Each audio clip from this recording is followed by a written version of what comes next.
Hello, everybody. I told you I would be back as soon as I got a little charge in me. And yes, I am back, of course, talking more about Overlord. More specifically, Overlord Volume 4. Yeah, I've actually, if y'all remember, I was a little bit on the bummed out kind of side thinking about Overlord Volume 2 because I was like, yeah, it's good. It just kind of drifted off in ways I wasn't caring for as much. Then Overlord 3 brought me back. Now, Overlord 4, to kind of sum it up, is pretty much a prelude and the halfway point of a fight. For better or worse of what that means. Now, not saying that the action is bad. In fact, that's the thing that Overlord has always been doing tremendously well, is the fact that all the fight sequences feel epic. They feel large, even whenever realistically the characters may not pose a threat to Ainz or anybody realistically. It still feels epic. It feels like a modern Lord of the Rings, for lack of a better way to describe it. It feels like what you would expect a World of Warcraft movie or manga to be. Now, like I said, if there's any negative, if I want to do like I do with my normal film reviews and all that, the biggest negative I can say about this particular volume is just the fact that it is a middle point of the fight. And those who are wondering, well, who is Ainz fighting? He is having to fight a pretty much bloodlust-filled and mind-controlled Shalltear, is how her name, Shalltear, pretty much like in one word instead of two.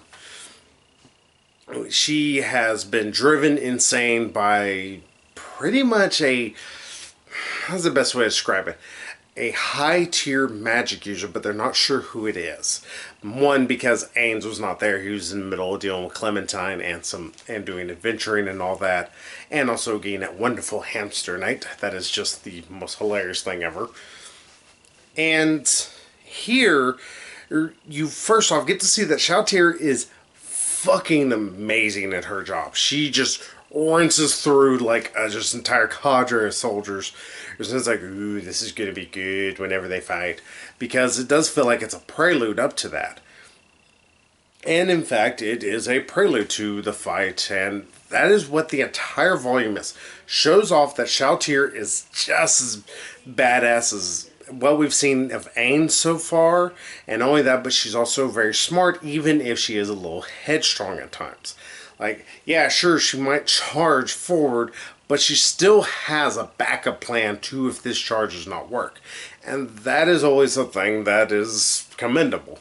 I don't like an idea whenever you have a villain, or pretty much you have an antagonist to our protagonist who realistically is just a complete and utter dunderhead. I thought folk because I'm so powerful. It doesn't make for an interesting fight. It doesn't make for interesting villains. And on top of everything, it genuinely just kind of makes your villain or antagonist seem kind of stupid. Here, sure, she is headstrong, but she has a reason, one, to back it up, and two, she still puts forth some thought into actually like, okay, well, if this doesn't work, this should work. And she constantly is calculating throughout the entire thing. In fact, I'll go into a little bit, I've already read 5, but she actually even has kind of already calculated some of it going into 5. You can see some of her calculations. And like I said, the biggest negative I can say is just that's the thing. It's a cliffhanger. And I didn't mind it that much. I actually I dug the hell out of this. First off, it's good to have a opponent who feels like they have a chance even at hurting Ainz. In fact, you see him kind of get staggered here and there. It's like, okay, this is a person who can really make him have to try a little bit more than normal. Because the truth of the matter, even though it was quite, the best way to put it, it was satisfying to see him take care of Clementine At the same time, he just kind of wiped the floor with her. You might as well grabbed her by her ankles and just wiped literally the floor with her face. Because Clementine was just pretty much a brawler and all that, since she had limited amount of magic that she could use, and Ainz is a big magic user more than anything, and he's just fucking massively powerful. Here, you have somebody who is a brawler, but also has a lot of magic capabilities and truly can hurt him. And in her bloodlust and anger and all that, she is trying to hurt him. And also, it does set up a future issue where it's like, who is just as strong, if not stronger, than Ainz? We'll just put it that way, 'cause I don't know if it's a she, he, or what. But they were able to mind control a very powerful, pretty much member of their party. I don't know. And I will just say, I'm there. Or that's as far as I've gotten. I've gotten to 5. I'm about to go into 6 here in a bit. But I need to first talk about 5 here in a little bit. But yeah, I can't help it. I enjoyed the hell out of this. The biggest flaws, it does go into a bit of the trappings of normal mangas and animes, and the fact that they decide to have what will happen next. It's a cliffhanger. That's kind of a par for the course with the genre. I'm not gonna get super upset with it. The only time I would get upset with it is if literally there was no fight and it was just all prelude. That would be really, really, really blue balling me. But instead, it is like half prelude, half fight. Maybe 3/4ish, maybe 2/3 prelude and a third fight. But still, that's a lot of fighting.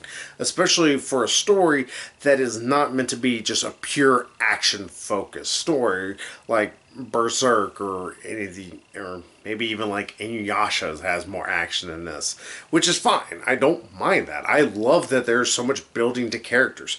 There's more you get to see with Albedo and her actual love for her Ainz. In fact, there's some kind of cutesy moments that, and you know, they kind of share, and it's like, oh, even though she's an NPC. And hell, there's actually some showing that Ainz maybe should have been double checking some of this stuff, because he tries to go and get some pretty much like god tier weapons, and he forgets the password on how to get to it. And he's like, well, shit. Because that would have made the fight between him and Shalltear actually just a cakewalk. He would have just walked right through her with no issues whatsoever. And that's the thing. This actually is feeling like what you would expect a very well done MMO that knows how to treat players that maybe have played the previous one or something like that.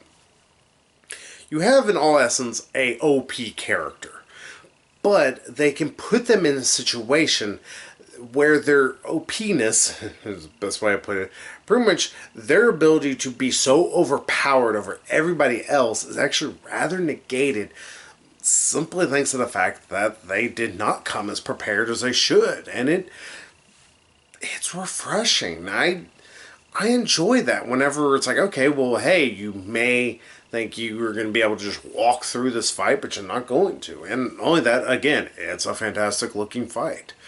Even if it actually makes all the silliness of most older animes, those who have ever watched like Ronin Warriors or anything else, they will call out the attack they're going to do. Hell, technically Dragon Ball uses that, and if you think with the Makasampo Special Beam Cannon, even though that is a much lamer name. Or Kamehameha. I didn't want to go on to Kamehameha first. You know, that they have to call it this name, and that's how they're casting their spells. And god damn it, I just love it. I enjoyed the hell out of it. I really dug into 5 real quickly, and I'm going to give my viewpoints in that separate, because they have different goods and bads, for lack of a best way to put it. So yes, it's getting better and better. Like, the lowest point was 2, where it just felt like, some stuff was missing. But to be fair, my wonderful viewers, y'all actually pointed out, it's like, oh, actually, it's because of the stuff dealing with the light novel. I'm like, oh, okay. And I read at least into that. I am sorry I'm not giving y'all reviews of the light novels. It's simply, I'm going to admit it, it's monetary. It's not that the light novels are super, super, uber expensive. It's just that I would have to get a light novel and I'd have to get a manga novel. These are already $13 a piece, and those are usually about $15 where I get them. Unless I would get them secondhand, and it's actually kind of hard to find them secondhand. So, but I will try to read more of the light novels, and once I do actually get to sit down and read the stuff that, really is in between it all, I will give you actual proper reviews of it. I promise that. And trust me, it's not one of these things I just don't want to do. It's just, I don't have the money to do it. But hey, if you're wondering if Overlord was any good, hell yeah, this volume is very damn good. It's one of the few times when they actually figured out a way to make a very powerful character humble. And that's always a good thing, especially whenever they may not always realize it right off, but they kind of begrudgingly admit it. So hey, that's Overlord Volume 4. I gotta get back to something, though, that I'm a little bit further in. And also talk a little bit about something else dealing with it. So until then, I'll see you all there. So until the next view. Bye-bye, everybody.